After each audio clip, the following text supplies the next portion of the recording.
Hello my dear viewers, I am Vishwanath. మన సాహిత్యం కాలం విసిరే వలలో ప్రతి ఒక్కరము చిక్కుకోవలసిన వాళ్ళమే. బాల్యము, యవ్వనము, కౌమారము, వృద్ధాప్యము ఏదైనా సరే క్రమబద్ధంగా వాటన్నిటినీ మనము అనుసరించి వాటి ప్రకారం జీవన విధానాన్ని, ప్రయాణాన్ని అనుసంధానించుకొని ముందుకు పోవలసిన వాళ్ళమే. ముఖ్యంగా ముసలితనం వచ్చే కొద్దికి అనేక రకమైనటువంటి ఆందోళనలు, అనేక రకమైనటువంటి ఆలోచనలు, మనల్ని ఎవరో నిర్లక్ష్యం చేస్తున్నారనే భావన పట్టి పీడిస్తూ ఉంటుంది. కాబట్టి ఆ ముసలితనము ఒక విధంగా అర్థం చేసుకోకపోతే భయంకరత్వంగానే ఉంటుంది. కాబట్టి ఆ ముసలితనాన్ని మనము ప్రిపేర్ కాకపోతే ఎన్ని కష్టాలు ఉంటాయని చెప్పడానికి ఎన్నో ఉదాహరణలు ఉన్నాయి. బహుశా ఆ ముసలితనము అనివార్యమైంది, మానవ జీవితంలో క్రమపద్ధతిలో వచ్చే చివరి ప్రయాణం అని అర్థం చేసుకొని దాని వైపు మనం నడవగలిగితే జీవితం హాయిగా ఉంటుంది. విధి విసిరే చివరి అస్త్రం ముసలితనం. వృద్ధాప్యం బద్దెల దొడ్డిలో నువ్వు ఒంటరివి. వృద్ధోపనిషత్తులోని ప్రతి పేజీ మసకే. సాయం తక్కువ, సలహాలు ఎక్కువ. మనిషి 7వ ఋతువే వృద్ధాప్యం.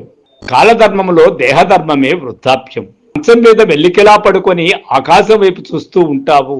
గగనంలో నక్షత్రాలు ఒక్కొక్కటిగా మాయమైపోతూ ఉంటాయి. ఈ లోకంలో పుట్టిన ప్రతి వాడు వృద్ధాపనిషత్తులో భాగస్వామి కాక తప్పదు.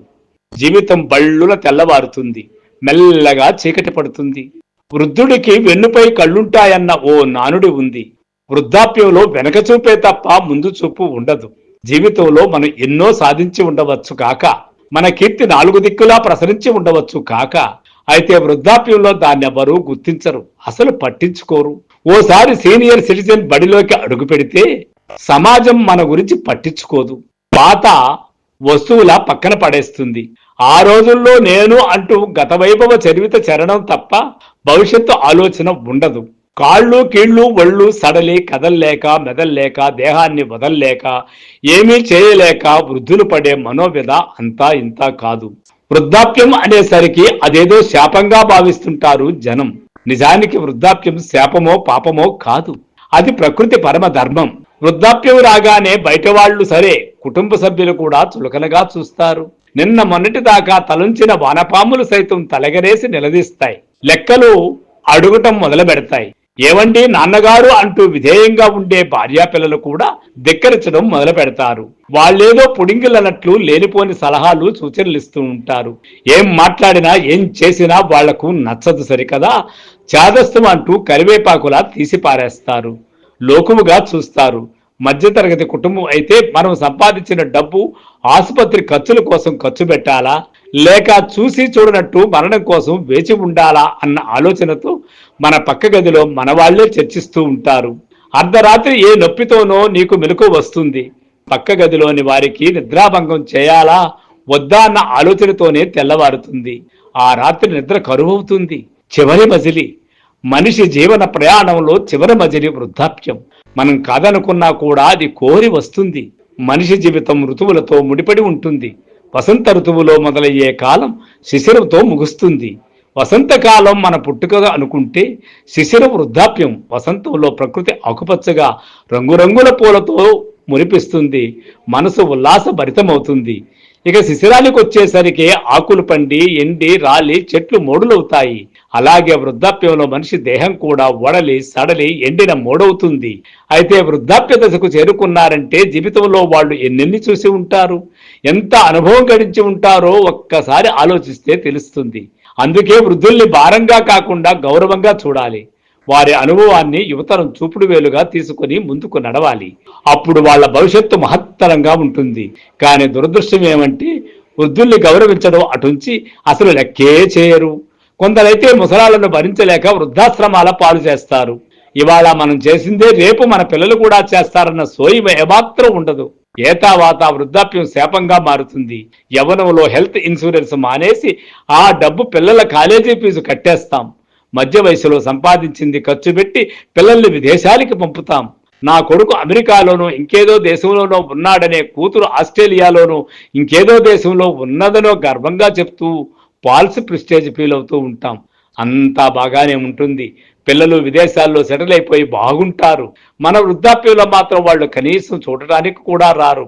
అప్పుడప్పుడు సీజనల్గా వచ్చే సెల్ ఫోన్ కాల్స్తోనే సరిపెట్టుకోవాలి, తృప్తి పడాలి. కొడుకో కూతురో మనవడో గుర్తొచ్చి వాళ్లతో మాట్లాడాలని ఫోన్ చేస్తే సారీ బిజీ అంటూ సమాధానం వస్తుంది. పుట్టిన కొత్తలో పక్క మీద శిశువు నెలల తరబడి కదలకుండా ఎలా ఉంటుందో వృద్ధాప్యంలో తిరిగి అదే పరిస్థితి సంభవిస్తుంది. అయితే ఒకటే చిన్నప్పుడు ఆలనా పాలనా చూసుకోవడానికి కన్నతల్లి ఉంటుంది. వృద్ధాప్యంలో ఎవ్వరూ ఉండరు. అదృష్టం బాగుంటే అప్పుడప్పుడు వచ్చి పలకరించే కూతురు తప్పదన్నట్టు సేవలు చేసే కోడలు ఉండొచ్చు. అనాథాశ్రమంలో అయితే వాళ్ళు కూడా ఉండరు. అయితే ఇది అందరికీ జరుగుతుందని కాదు. కొందరుంటారు అదృష్టవంతులు, తల్లిదండ్రులను ప్రేమించే పిల్లలు ఉంటారు.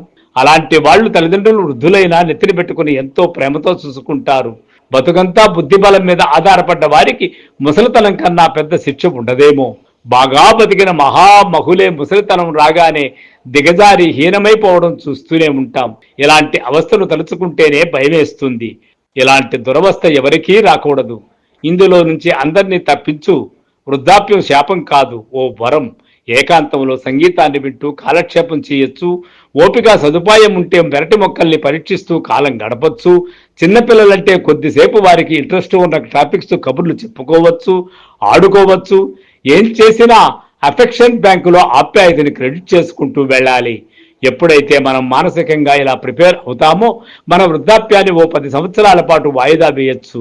సో ఇప్పటికే సీనియర్ సిటిజన్స్ అయిన వారు, భవిష్యత్తులో సీనియర్ సిటిజన్స్ కాబోయేవారు జీవితం మనల్ని ఎలా నడిపిస్తే అలా నడవాలి. అందరూ ఆ దరికి చేరేవారే, కొంత ముందు కొంత వెనక, అంతే. ఒక్కొక్క వృద్ధుల అనుభవం ఒక్కో జీవిత కాలం.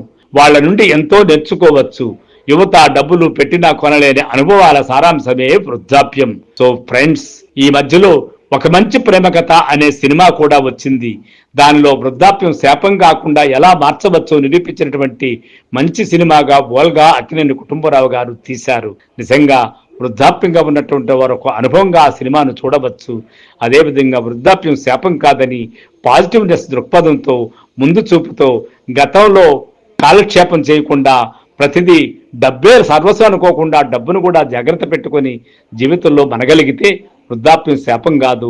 వృద్ధాప్యం ఒక ఎంటర్టైన్మెంట్ జాబితాలో చేర్చుకునేటువంటి ధైర్యవంతులుగా మనం ఉండగలగాలి. కాబట్టి వృద్ధాప్యం శాపం కాదు కాదు కాదు. ఆ దృష్టితో బ్రతకండి, ఆ దృష్టితో నడవండి. సో ఫ్రెండ్స్, మన సాహిత్యం యూట్యూబ్ ఛానల్ని సబ్స్క్రైబ్ చేయండి, లైక్ చేయండి, షేర్ చేయండి. Thank you. I am Vishwanath.